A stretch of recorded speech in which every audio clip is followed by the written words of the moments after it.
नमस्कार साथियों, कैसे हैं आप सभी। उम्मीद करता हूं कि आप स्वस्थ होंगे, सुखी होंगे और प्रसन्न होंगे। आज हम बात करेंगे सबरीमाला केस के बारे में। इसके बारे में आपने सुना होगा, आप इसके बारे में थोड़ा बहुत जानते होंगे या आप इसके बारे में पूरी तरीके से अवेयर होंगे। तो ये केस क्या है, मामला क्या है, इसे जानना जो है आवश्यक हो जाता है, क्योंकि ये जो है लीगल, सोशल जस्टिस और लॉ के हिसाब से जो है, और हम इसे जो है इस तरीके से देखते हैं कि इसका जो महत्व है समझने के लिए कि किस प्रकार से जो है हम इसको अपनी समझ को, अपने रिलीजन को, अपने सोशल जस्टिस जो है, जेंडर इक्वालिटी हो गई, और लॉ जो है इसमें कैसे काम करती है, ये सभी का जो है इस प्रकार का मिक्सर है कि ये केस जो है जानना आवश्यक हो जाता है। तो सबसे बड़ी बात ये है कि ये मामला है क्या, ये कहाँ से शुरू होता है। तो केरल के जो है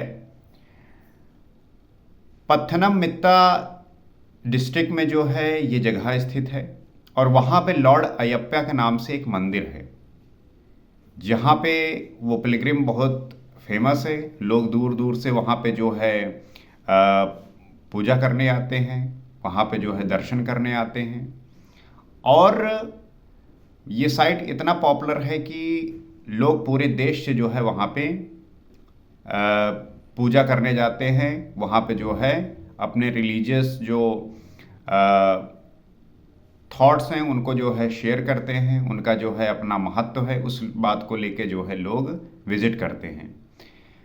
तो ये मामला क्या है, तो सबसे बड़ी बात ये है कि इसमें हुआ क्या था कि एज 10 साल से लेके जो वुमेन हैं, 10 साल से लेके 50 साल तक की उम्र तक जो स्त्रियां हैं, जो वुमेन हैं, वो जो है इस टेम्पल में नहीं जा सकती। उनके लिए जो है वर्जित था। और ये इसलिए किया गया क्योंकि 10 साल से लेके 50 साल की उम्र तक जो है मेंस्ट्रुएशन साइकिल होता है, मेंस्ट्रुएटिंग एज होता है। तो इसकी वजह से जो है ये वर्जित था, प्रोहिबिटेड था। उसके बाद जो है रीजन क्या बताया गया कि जो लॉर्ड अयप्पा थे वो जो है इटर्नल सेलिब्रेट, मतलब कि नैस्तिक जो ब्रह्मचर्य का पालन करते थे, वो उनकी तपस्या की मर्यादा के खिलाफ है। और इस प्रथा को बनाए रखने के लिए जो है सदियों से ये जो है प्रथा चली आ रही थी, हो रही थी। अब हम ये समझेंगे कि ये चीज़ें जो है बदली कैसे, हुआ क्या इसके बाद।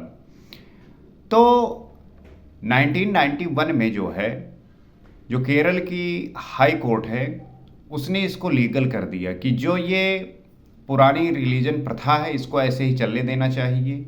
हमें जो है जो वुमेन 10 से 50 साल की उम्र तक हैं उनका वहाँ पे जाना वर्जित हो, ये जो है प्रथा चलती रहनी चाहिए। उसके बाद जो है 2006 में क्या हुआ कि यंग लॉयर एसोसिएशन ने जो है सुप्रीम कोर्ट में एक पिटीशन जो है दाखिल की, और उसके बाद जो है इस बैन को कॉन्स्टिट्यूशनल राइट के खिलाफ बताया गया। और फिर जो है 2018 में एक हिस्टोरिकल वर्डिक्ट आया। क्या आया कि सुप्रीम कोर्ट की 5 जज बेंच ने 4-1 के मत से इस बैन को जो है हटा दिया कि वहाँ पे वुमेन के लिए जो वर्जित था जाना वो जो है हटा दिया गया। और ये इतना हिस्टोरिकल था कि 5 जज के बेंच में जो है 4-1 से मत आया और ये जो है बैन हटा दिया गया।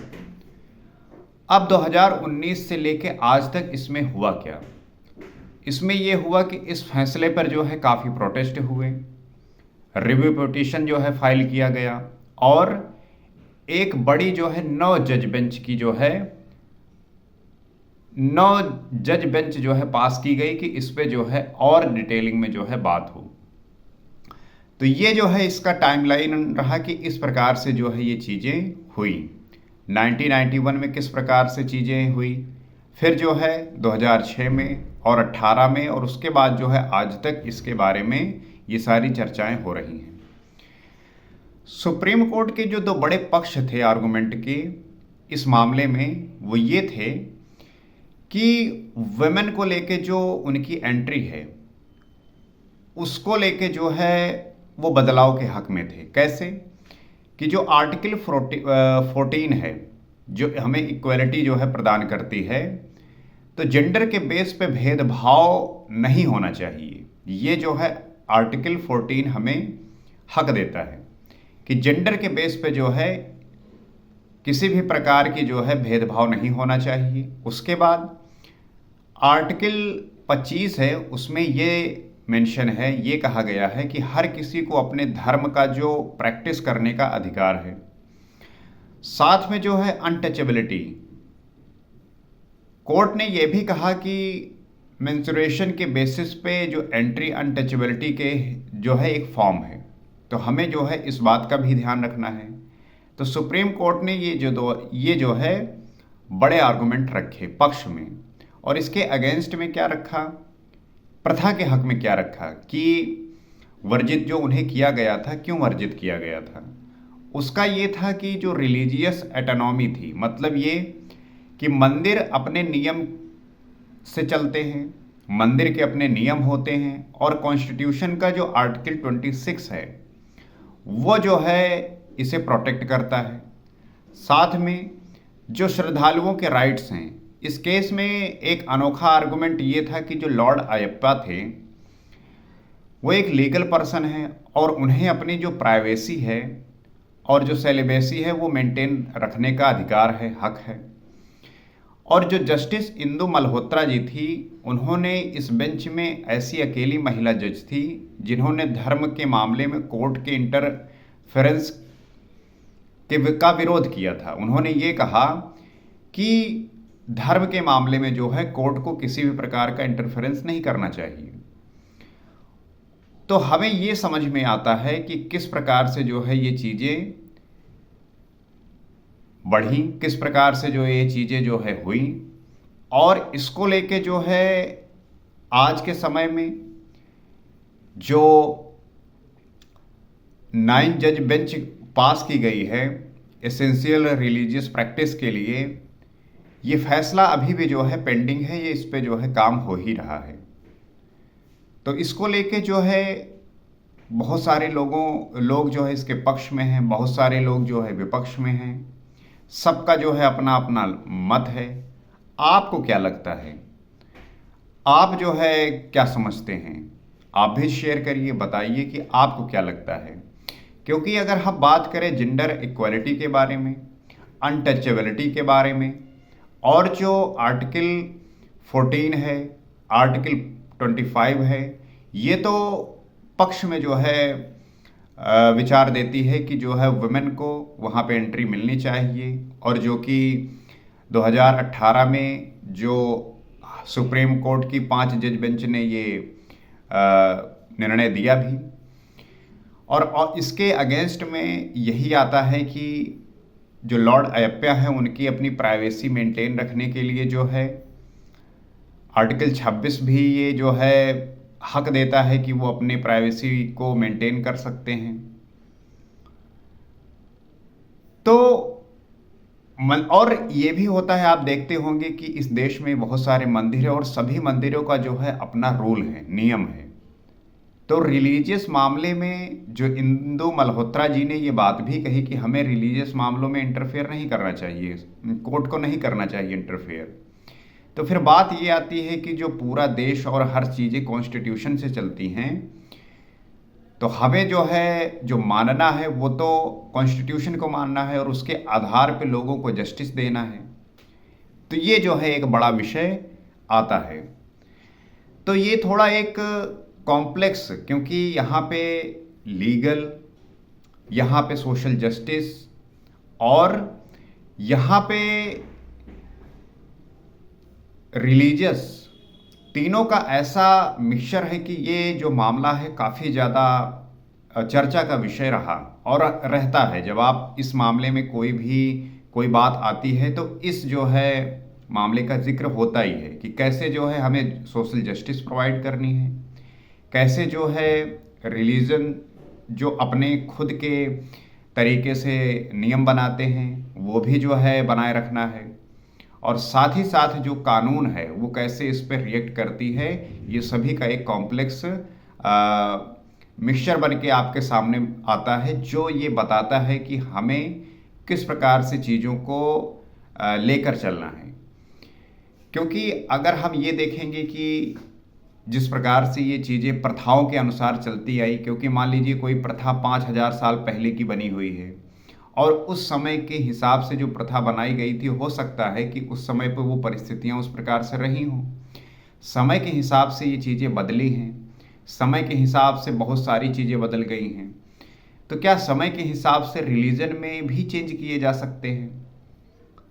ह्यूमन एक्सेसिबिलिटी के तहत, ह्यूमन की अवेबिलिटी के तहत, ह्यूमन के जो है प्रोग्रेस माइंड के तहत वो कैसे जो है टेक्नोलॉजी को अडॉप्ट किया, कैसे जो है चीज़ें बदली हैं। तो इस बात को समझते हुए और सोशल जस्टिस जिस प्रकार से प्रोवाइड कराना है कि वुमेन तो एक लंबे समय तक जो है उन्हें हर एक फील्ड में पीछे रखा गया, और अगर वही प्रथाएं आज भी चलती रहीं तो वो तो इस बात को लेकर सदैव बात करेंगी, और ये बात जो है समाज में रहेगा कि कहाँ पे जो है उन्हें इस प्रकार से पीछे रखा जा रहा है। लेकिन बात यही आती है कि लॉर्ड अयप्या की जो उनकी अपनी खुद की सेलिबेसी और ब्रह्मचर्य का अपना एक प्राइवेसी का मामला है, तो वो भी एक निकल के आता है। तो इस पे एक गहन और तर्क के साथ, एक लॉजिक के साथ और सेंसिटिव तरीके से बात करने की आवश्यकता है। और जब आप इस प्रकार की बातें करते हैं तो आपके भीतर अलग अलग जो विचार हैं वो आकर और इस मुद्दे पर पहुंचते हैं कि हमें जो है किस प्रकार से चीज़ों को लेके चलना है। उसमें किसी का भी हमें उसको नीचा नहीं करना, उसे जो है बराबर और सम्मान का अधिकार देना है। इन सब बातों को ध्यान में रखते हुए कानून बने, इन सब बातों को लेके जो है कोर्ट अपना निर्णय दे, और जो रिलीजियस राइट्स हैं वो भी जो है बना के रखना है। तो ये एक बहुत बड़ा चर्चा का विषय है। इस पे आपकी क्या राय है? आप भी जो है प्रकट करिए, बताइए, ताकि हम इन सब विषयों को बड़े ध्यानपूर्वक जान सकें, समझ सकें, और इसमें जो आपकी समझ है वो मजबूत होगी, प्रगाढ़ होगी, और आप इन सब कॉम्प्लेक्स विषयों पर बात करते हुए इस बात को समझ पाएंगे कि जो हमारा कोर्ट है, जो कॉन्स्टिट्यूशन है, जो रिलीजियस राइट्स हैं, वो सब किस प्रकार से काम करते हैं और कैसे इन सबको जो है ध्यान में रखकर ये जो देश है बड़ी शांतिपूर्वक और ध्यानपूर्वक चलने और चलाने में जो है सारे जो बॉडीज़ हैं वो काम करते हैं। तो आशा करते हैं कि ये वीडियो आपको इन्फॉर्मेटिव लगा होगा, आप इससे कुछ सीखेंगे। आप क्या समझते हैं? आप भी जो है शेयर करिए, बताइए, ताकि साथ में मिलकर हम इन सब कॉम्प्लेक्स विषयों को बड़ी ध्यानपूर्वक जान सकें, समझ सकें और अपनी समझ को विकसित करें। आज इतना ही। नमस्कार।